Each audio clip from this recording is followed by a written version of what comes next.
E, 6E, isang number 1 na E. Okay? Usually, yung number 1, yung pinaka... Kita nyo to, iba yung kulay niya. Yan, ipapasok yung ganyan, diinan nyo, sabay hilahin nyo to. Pero yung masakit.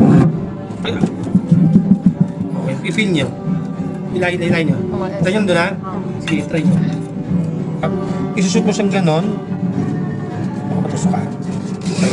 Ngayon, hawakan mo siyang dito. Kunyari, yan, binanat ko na siya, di ba?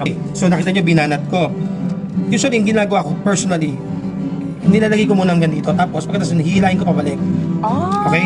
So pag nandiyan na siya, pag nandiyan na, dito mo naman yung lagay camera, dito mo. Ang gagawin ko, yung 12 fret, hawakan ko tong string, pindutin ko lang ito rito. Pagkatapos nun, iikot ko na yan, ang pasikip. Ang pasikip, papunta ron na, ang paluwag papunta rito. So, yan ang gagawin nyo. Ngayon, para hindi siya yung bulbul, hawakan nyo na ito ngayon. Okay, pag hawak nyo ngayon, papasok lang yung ilalim dyan. Okay, kita nyo na, umiikot na. Ngayon, pag kinabit nyo yan, huwag kayo mag-alala, hindi mapapatik yan. Para lang siyang spring na naka-coil. Ayan, automatic na yan. Hindi nyo, tumutulog pa siya. Kasi hinihila niya pa yung string eh. So, ganyan. Hayaan nyo lang siya ng ganyan. Nakita nyo maayos yun nandito? Tingnan nyo yung kanya. Ganyan ang ayos mo. Tapos nahigpitan mo na yung string. Usually, hindi siya nawawala sa tono. Pero pag patong-patong yung coil, ibig sabihin hindi mama.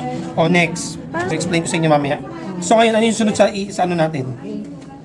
Tapos ano? Kaya mahalaga na iisa-isayin nyo lang. Okay? A. So, okay. Sino gusto mag-try? Try mo? Yan. Tapos, ikot mo na siya. Ikot mo. Up. Sige. Gusto na ikot yan. Yan, tama. Hindi nyo ito kailangan tutugin na mabilis. Ano yung notes natin? Gawin ko yan. Pabalikan ko kayo after 5 minutes.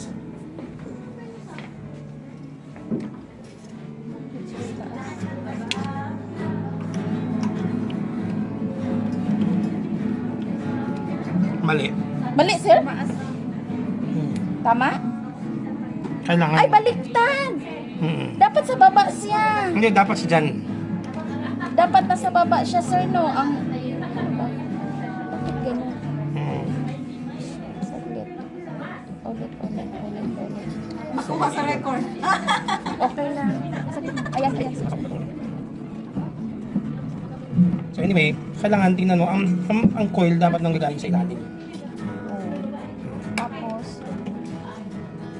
tanggalin, sir? Tanggalin. Hindi siguro, kahit ikot mo lang. Ikot Pwede mo naman lang. ulitin eh. Baliktad. Ganun pa na. Tama naman yung panuwag. Sige lang. Okay lang. Sige pa. Tinanggal yan.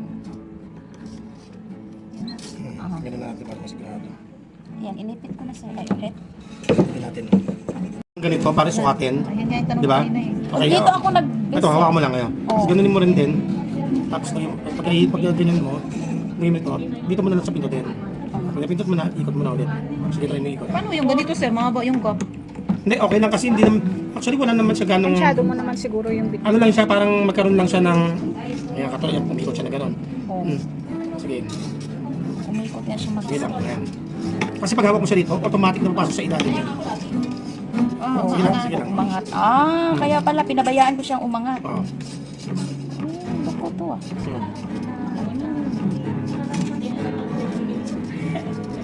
Ayan, tumoko.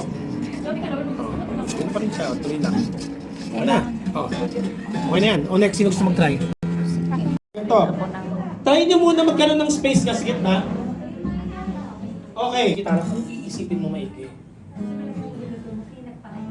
Okay?